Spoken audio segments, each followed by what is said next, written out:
Chapter 23. Bidding. Leslie asked me to explain bidding to her, and it's about time I explained it to you, too, because on Saturday, Gloria told us that Trupp had been cleared to play in the sectional tournament with me as his Cardturner. You probably already noticed there's a whale coming up, so you can skip this part if you want, but I think you should at least give it a try. You already know about trump. If you can't follow suit, you can play a trump card and win the trick. So it's good to hold a hand with lots of trump cards. If spades were trump, you would want a hand with lots of spades. That's what the bidding is all about. Bidding is like an auction. The highest bid decides which suit is trump. You always add 6 to whatever you bid. So if you bid 1 heart, you're saying you can take 7 tricks if hearts are trump. If you bid 2 hearts, you're saying you can take 8 tricks. The highest you can bid is 7. If you do, you're saying you will take all the 13 tricks.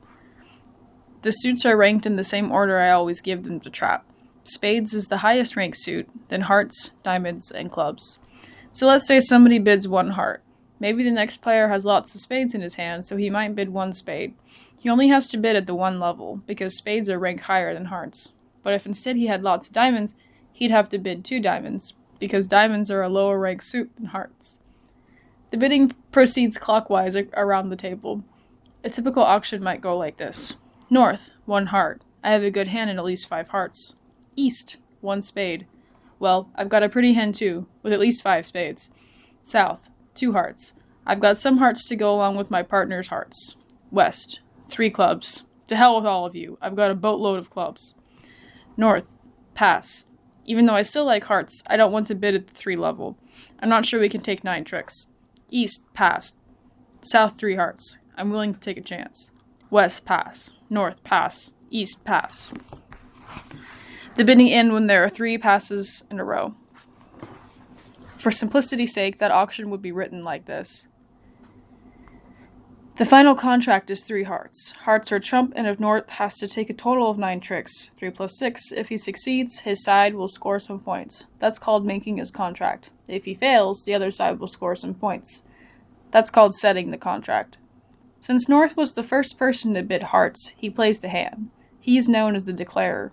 His partner, South, becomes the dummy. As in other sports, there are an offense and a defense. The defenders in bridge try to prevent the declarer from making his contract, just like a football team tries to prevent the other side from scoring a touchdown. There is a 5th suit I haven't mentioned, no trump. No trump is ranked higher than spades, so the bidding could go, no trump means what it says. If the final contract is 1 no trump, then no suit is trump.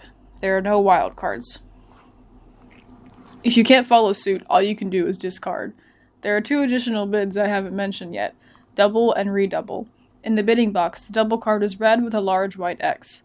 The redouble card is blue with XX. If you double, you're saying you think your opponent's bid is too high. If they make their contract, they'll get double the points, but if you set them, then you'll get double the points. I hadn't seen anyone use the redouble card yet, but I suppose it increases the number of points at risk. Leslie put it this way. A double card says, no way, and a redouble card says, way. One last thing about bidding, and this has to do with keeping score. You don't always want to bid as cheaply as possible. You get a big bonus if you bid game. To bid game in hearts or spades, you have to bid at least 4 hearts or 4 spades. They're called the major suits. To bid game in diamonds or clubs, you have to bid at the 5 level,